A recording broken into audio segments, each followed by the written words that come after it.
¿La violencia contra las mujeres ha existido siempre? ¿Cómo habría sido un mundo sin este tipo de violencia? ¿Cuáles son las razones por las cuales en distintos momentos de la historia las mujeres han sido oprimidas y maltratadas? ¿Por qué hay pueblos que las han considerado objetos o más cercanas al mundo animal que al humano? ¿A qué se debe que por largo tiempo las mujeres no hayan tenido los mismos derechos que los varones? La violencia contra las mujeres tiene varias razones históricas y esto explica, en buena parte, por qué es tan difícil erradicarla. De esto se trata el programa de hoy. ¿Qué características tenían las posibles sociedades prepatriarcales? Estudios más recientes han demostrado que efectivamente las mujeres participaban en la pintura rupestre y también participaban en las cuestiones de casa.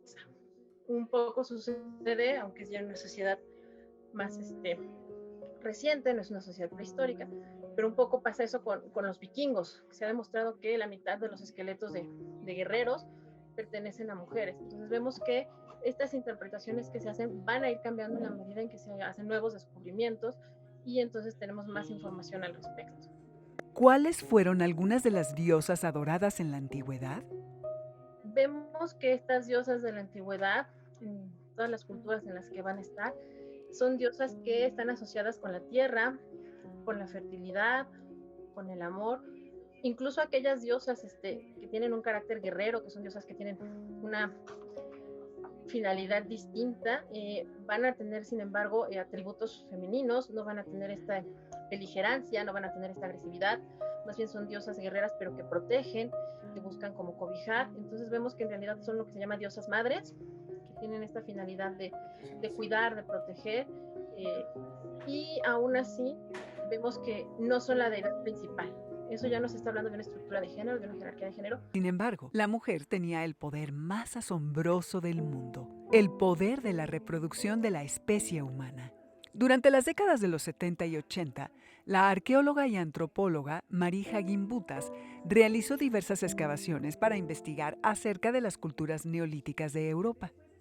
Después de estudiar alrededor de 30.000 figuras de diversos materiales, concluyó que las culturas de la vieja Europa no adoraban a los dioses, sino a las diosas. Se rendía culto a la madre tierra o madre nutricia, aquella que nutre, simbolizada y representada en las diosas madre y sus distintas advocaciones, diosas de la fertilidad, del agua, de la tierra, de la vida. Las figurillas de las diosas madre de muchas culturas de la antigüedad se caracterizan por sus pechos y vientre abultados que simbolizan fertilidad. Atavíos de trigo, maíz, frutos y plantas indican la vinculación de estas diosas con la tierra, la siembra y la cosecha, pero sobre todo con fuerzas de la naturaleza como concebir y dar a luz. Los hallazgos arqueológicos de Marija Gimbutas son consistentes con los de otras excavaciones, como la Venus del Willendorf, figura del Paleolítico encontrada por el trabajador Johann Beran en la Baja Austria en 1908. Se dice que fueron no sociedades matriarcales, donde las mujeres fueran las opresoras,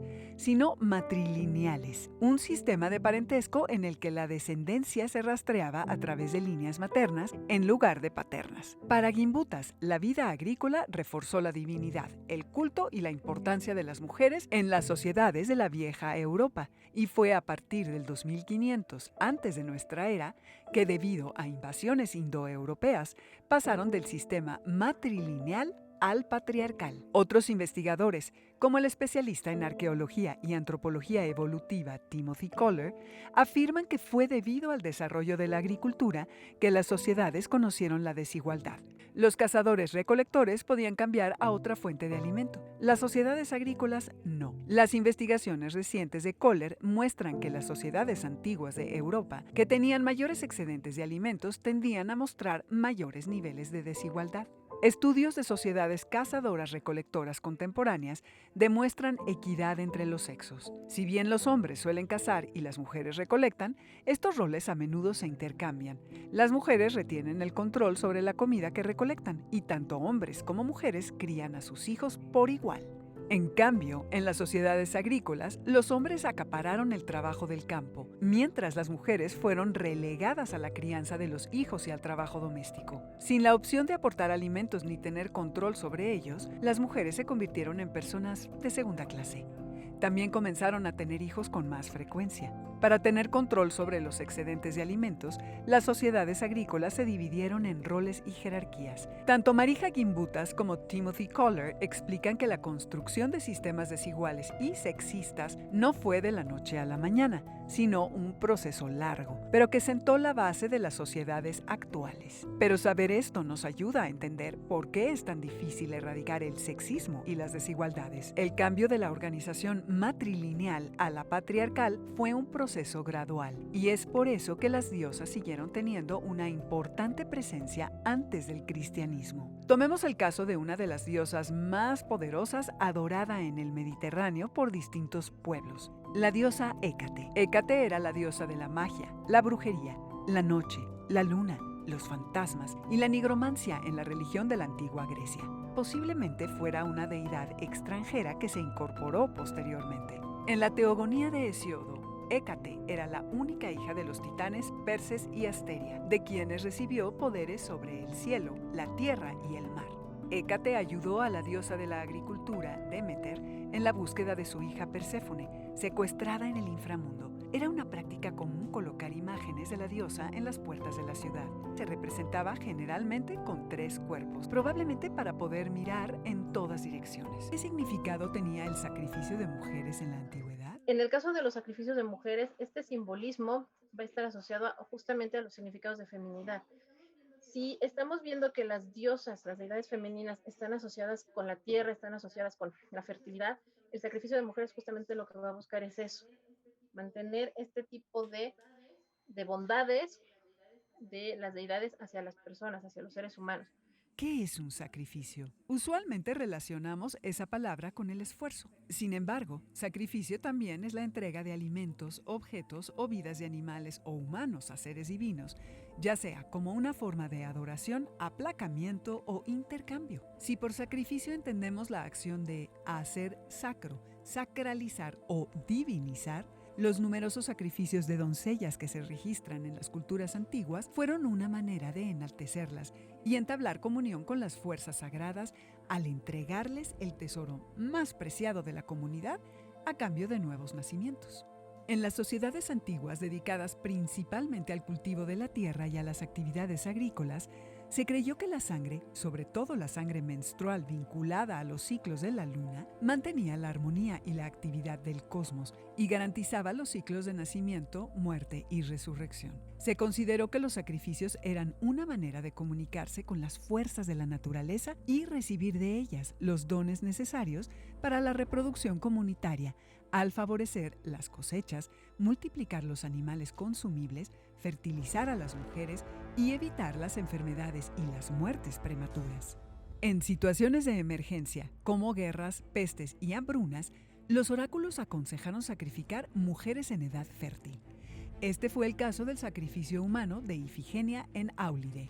En la mitología griega, Ifigenia era la princesa de Mícenas, hija del rey Agamenón, y su esposa Clitemnestra. Antes de partir hacia la guerra de Troya, Agamenón ofende a la diosa Artemisa para evitar represalias y que sus tropas puedan llegar a salvo a Troya.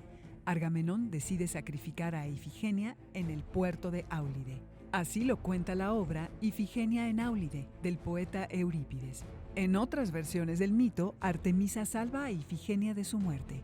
Pero su historia fue la de muchas mujeres. Las mujeres fueron sacrificadas debido a creencias sobre el rol que tenían que cumplir para beneficiar a los demás. ¿Cómo se fue instaurando el sistema patriarcal? En las décadas de 1960, 1970, cuando las feministas comienzan a ingresar a la academia, comienzan desde los espacios universitarios a preguntarse justamente por la ausencia de las mujeres en la historia, en la medicina, en la filosofía, es decir, dónde estaban las mujeres en la Edad Media, dónde están las mujeres en la prehistoria, comienzan también a preguntarse por los orígenes de la subordinación femenina. Digamos, eso va a ser como lo que detone lo que se conoce como feminismo académico. Lo que sabemos es que en todas las sociedades conocidas, es decir, en todas las sociedades con historia, con registro histórico, hay un sistema patriarcal que subordina a las mujeres frente a los hombres. Sabemos que esta lógica se basa en la manera en que los seres humanos nos explicamos el mundo a partir de dicotomías. En estas dicotomías, los segundos términos que yo dije, mujer, obscuridad, luna, caos, siempre están subordinados a los que dije primero. sea, siempre lo que se busca es el orden, la luz, la bondad, el día. Las deidades, por ejemplo, las culturas que tienen deidades asociadas al sol o a la luna, siempre la deidad asociada al sol va a ser masculina y siempre va a tener primacía sobre la femenina, que es la luna. Entonces, sabemos que esta es la manera en que los seres humanos organizan el mundo y así ha sido en todas las sociedades conocidas. Entonces, es muy difícil establecer una fecha de inicio del sistema patriarcal. Suele asociarse con el inicio del capitalismo, con el inicio de la separación de las esferas privada y pública, con el inicio de esta distinción de espacios privado y doméstico, que también no van a ser lo mismo la idea del espacio privado y el espacio doméstico para las mujeres, y sobre todo con la aparición de los conceptos, los roles de género que van a establecer estereotipos para las mujeres, como el que se conoce como ángel del hogar.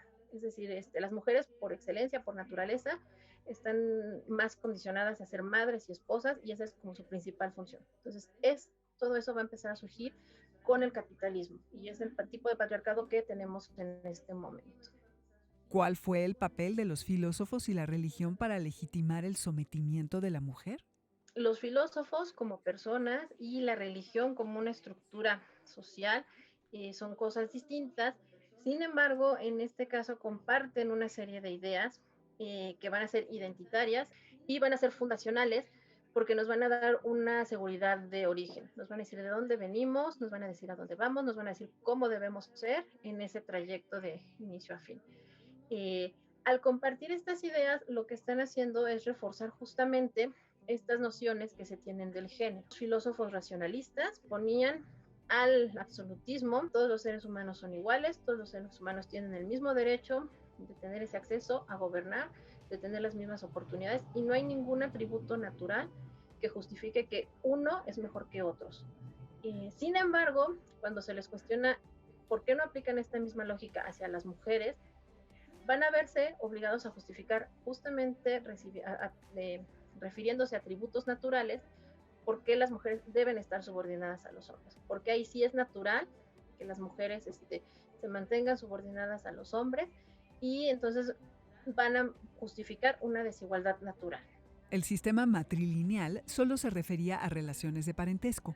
No era un sistema que pusiera a las mujeres en posiciones de poder para oprimir a los hombres. Pero en la medida en que aumentaron las relaciones comerciales, las relaciones políticas y, por supuesto, las guerras, los hombres comenzaron a tomar las decisiones entre ellos y prescindir de las mujeres. Desde la antigüedad se tienen noticias de la búsqueda de los varones por dominar a las mujeres. En los sistemas patriarcales, la alta consideración, el culto y el sacrificio a las diosas madre continuó. Pero ahora, junto con sus funciones de reproducción, se alabó su virginidad, su castidad y el vínculo matrimonial con un solo hombre. El sacrificio de su libertad se consideró necesario para la preservación de la comunidad y la condena de ciertas conductas. La idea de que el hombre representa la cultura y lo civilizado y la mujer la naturaleza salvaje aseguró el dominio del género masculino.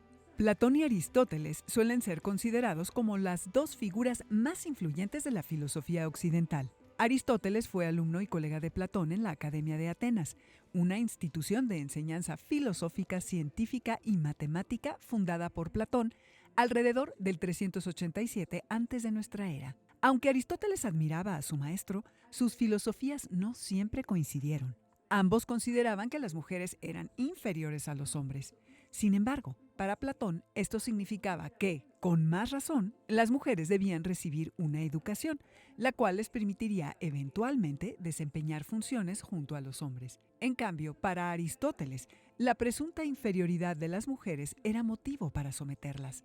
Estas ideas, pensadas a partir de limitadas observaciones sobre biología, fueron trasladadas a todos los aspectos de la vida humana, puesto que demostraban, por así decirlo, que la subordinación de las mujeres provenía del orden natural. Las ideas de Aristóteles sobre las mujeres, más que las de Platón, tuvieron un profundo impacto en la filosofía occidental. En el siglo XIII, el teólogo Tomás de Aquino, el principal exponente de la escolástica, nombrado doctor angélico, doctor común y doctor de la humanidad por la Iglesia Católica, realizó comentarios sobre la obra de Aristóteles, señalando su compatibilidad con la fe católica.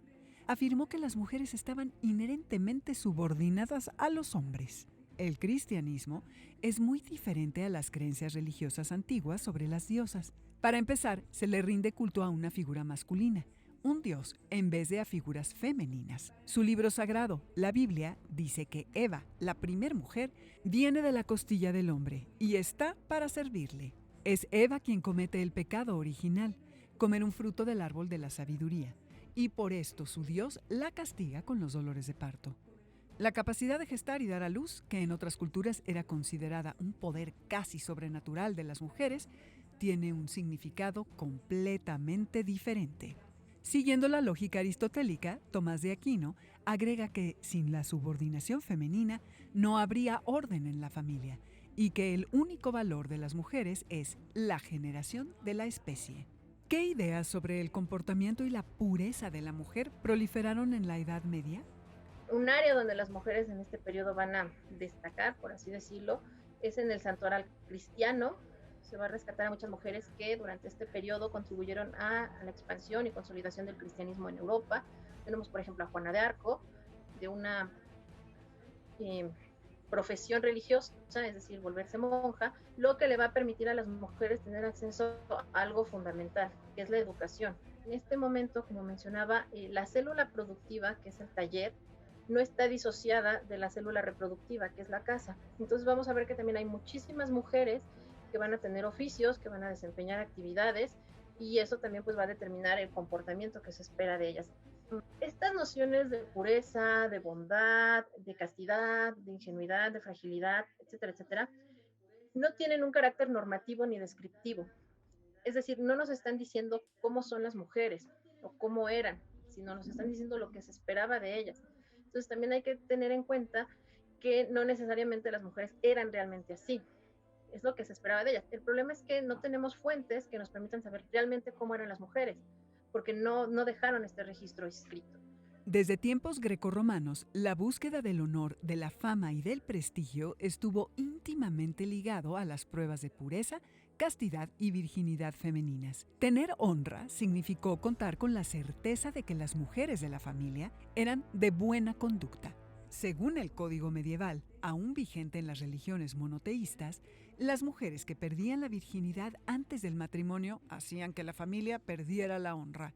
Algo que parecía peor que perder la vida, porque significaba caer muy bajo, barbarizarse. En el caso masculino, estar dotado de honra era estar dotado de virilidad. De allí que la valentía y la fuerza desplegadas por los varones en los torneos, las gestas y en otras competencias como las fiestas bravas fuera la manera de probar que se pertenecía a un linaje de caballeros machos y poderosos. En todos estos casos, los competidores, como los toreros actuales, dedicaban a la Virgen María sus proezas, por ser ella, en primera y última instancia, la dadora de tales cualidades a sus hijos. El antropólogo inglés Julian Pitt Rivers planteó que el sacrificio del toro en la fiesta brava es un ritual para ahuyentar el miedo a la sangre femenina. Fue un Levítico, uno de los libros del Antiguo Testamento, donde se dijo que las mujeres son sucias y prohibidas durante la menstruación.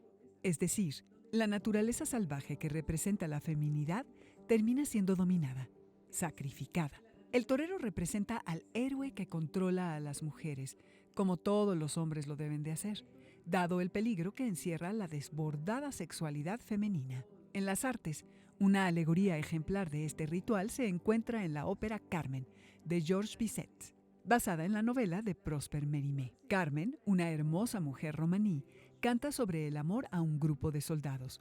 José, un soldado del pelotón, trata de ignorarla, pero al final queda cautivado. Más tarde, Carmen provoca una pelea. José, quien debía llevarla a la cárcel, la deja escapar, pero él es arrestado en su lugar. El torero Escamillo viene a buscar a Carmen para invitarla de manera especial a su próxima corrida de toros. Carmen asiste con Escamillo.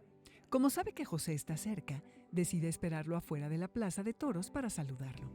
José le ruega que comience una nueva vida con él, pero ella le explica que no lo ama.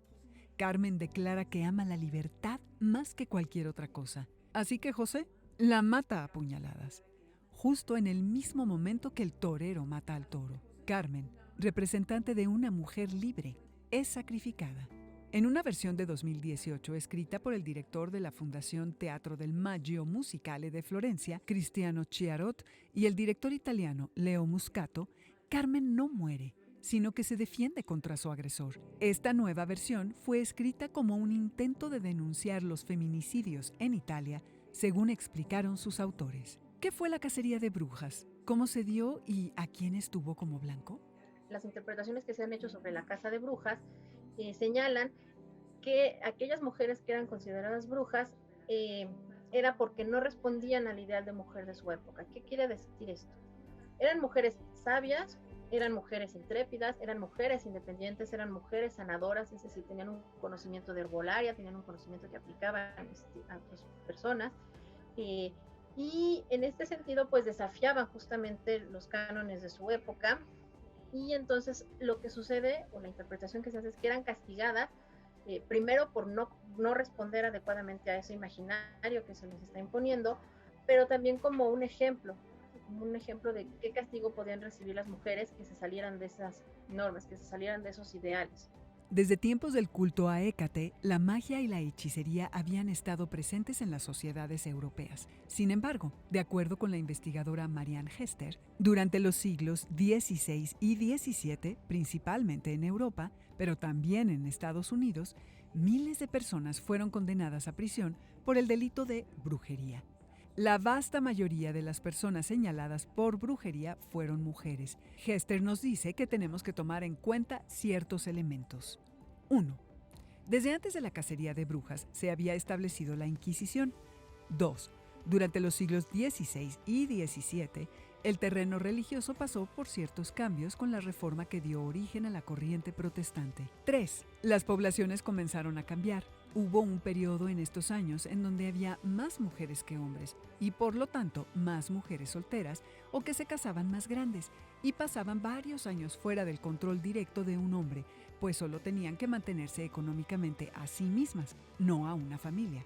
4. A mediados del siglo XVI, cuando apenas comenzaban las cacerías de brujas en Gran Bretaña, 2 mujeres ocuparon puestos tradicionalmente masculinos. Isabel I fue reina de Inglaterra e Irlanda y María I, reina de Escocia.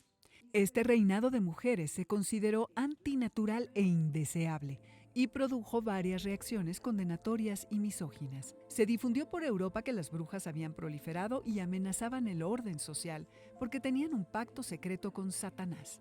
La aparición de las leyes contra las brujas coincidió con epidemias, crisis, sequías y migraciones que demandaban explicación y solución. Mujeres de los estratos sociales más pobres fueron acusadas de quebrantar el orden y poner en peligro el equilibrio social. Para que aprendieran otras mujeres, fueron quemadas vivas o colgadas. La brujería era interpretada como un crimen contra el Dios cristiano. Los crímenes de brujería no solían ser acciones concretas, pero en otras ocasiones se trataba de castigos a cuestiones exclusivas del sexo femenino. Esa fue la historia de Elizabeth Francis, una mujer acusada de brujería en 1566.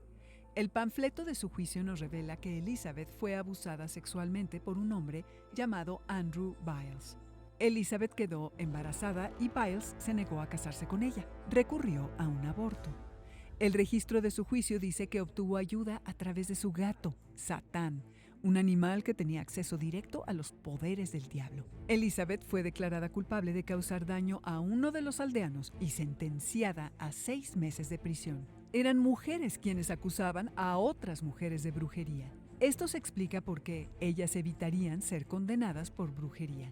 Entre junio de 1692 y mayo de 1693 ocurrió una serie de investigaciones y persecuciones que desembocaron en la condena a muerte de 19 brujas ahorcadas y el encarcelamiento de muchos otros sospechosos en el pueblo de Salem, Massachusetts. En 1692, la hija y la sobrina del reverendo Samuel Parris sufría de convulsiones. Un médico le advirtió al reverendo que las niñas habían sido embrujadas. Pronto, al menos otras 5 pequeñas en Salem desarrollaron síntomas similares y comenzaron a acusar a los lugareños de brujería. Una oleada de acusaciones acabó señalando a más de 200 personas de mala reputación. Una teoría moderna sobre lo que en realidad provocó la enfermedad de las niñas, propuesta por la científica Linda Caporael en 1976, es que fue causada por un hongo del centeno que causa espasmos musculares, alucinaciones y convulsiones. En otras regiones del mundo, como África y Asia, Se han reportado casas de brujas contemporáneas y actualmente todavía existen leyes contra las brujas en Arabia Saudita y Camerún. ¿Qué ideas se tienen actualmente sobre el valor de las mujeres? ¿Ha habido avances? Luego de 4 siglos, desde que se inicia el feminismo, sí ha habido avances en el reconocimiento del valor y de la importancia de las mujeres para la sociedad. En cuanto a los valores que encarnan, es más difícil hacer un balance en términos de avances y retrocesos, porque aquí lo que vamos a tener más bien van a ser cambios en las interpretaciones de las cualidades de las mujeres. ¿Qué necesitamos para construir un mundo sin violencia contra las mujeres? Lo que tenemos que ver es que son seres humanos que tienen valor, que importan por sí mismas, y que en ese sentido tienen el derecho de gozar de las mismas prerrogativas que los hombres se han adjudicado durante siglos. Las reglas de la sexualidad de las religiones monoteístas y de otras religiones no conceden los mismos derechos a hombres y mujeres. Estas reglas se han conservado durante siglos y de manera general siguen vigentes. Han sido estrictas en lo que se refiere a la procreación y han seguido costumbres tribales como los arreglos matrimoniales, por conveniencia económica por parte de los padres, la entrega de la dote, la discriminación o el rechazo de las mujeres solteras, infértiles y viudas. Visto así, la vida femenina se reduce a la función como esposas y madres, que deben inculcar en sus hijas los mismos valores a fin de conservar la religión y la sociedad. La maternidad y la abnegación se elogian como cualidades femeninas indispensables, pues se tiene la convicción de que las mujeres están al servicio del marido y los hijos, y así contribuyen al bienestar y la unión comunitaria. Se dice que las mujeres deben preservar el honor, la pureza de la sangre, el linaje y la dignidad familiar, pues son ellas recipientes sagrados que deben estar apartados de la corrupción, porque una manera de someter a las mujeres es considerarlas objetos, seres inferiores, débiles, mentalmente torpes y, sobre todo, de inclinaciones pecaminosas. Bajo estos moldes, las relaciones afectivas de amor, cordialidad y entendimiento no tienen cabida. Los hombres que viven bajo el sentimiento de inseguridad o miedo por la permanente amenaza de traición e infidelidad de sus mujeres crean un clima de latente rechazo y cuestionamiento de la honestidad de las mujeres, que contribuye al sometimiento y el maltrato de todos los miembros de la familia. Por otra parte, el sentimiento de pérdida de la dominación masculina genera en los varones inseguridades que parecieran solo poderse solucionar con violencia. Acabar con este tipo de violencia impone muchas acciones, pero tal vez tener el conocimiento histórico de la dominación masculina ayude, poco a poco, a desmantelarla. ¿Qué necesitamos para construir un mundo sin violencia contra las mujeres? Esa es la pregunta que nos llevamos el día de hoy y sobre la cual nos gustaría que nos dieran su opinión en redes sociales. Nos despedimos de este programa con una de las grandes escritoras mexicanas del siglo XX, Rosario Castellanos, quien escribió un poema acerca del destino trágico que la historia, aparentemente, siempre ha tenido reservado para las mujeres, señalando que esa no debe ser la única opción. El poema se llama Meditación en el umbral y dice así: No es la solución tirarse bajo un tren como la Ana de Tolstoy, ni apurar el arsénico de Madame Bovary, ni aguardar en los páramos de Ávila la visita del ángel con venablo antes de liarse el manto a la cabeza y comenzar a actuar, ni concluir las leyes geométricas contando las vigas de la celda de castigo, como lo hizo Sor Juana. No es la solución escribir mientras llegan las visitas en la sala de estar de la familia Austen, ni encerrarse en el ático de alguna residencia de la Nueva Inglaterra y soñar con la Biblia de los Dickinson debajo de una almohada de soltera. Debe haber otro modo que no se llame Safo, ni Mesalina, ni María Egipciaca, ni Magdalena, ni Clemencia Isaura. Otro modo de ser humano y libre. Otro modo de ser.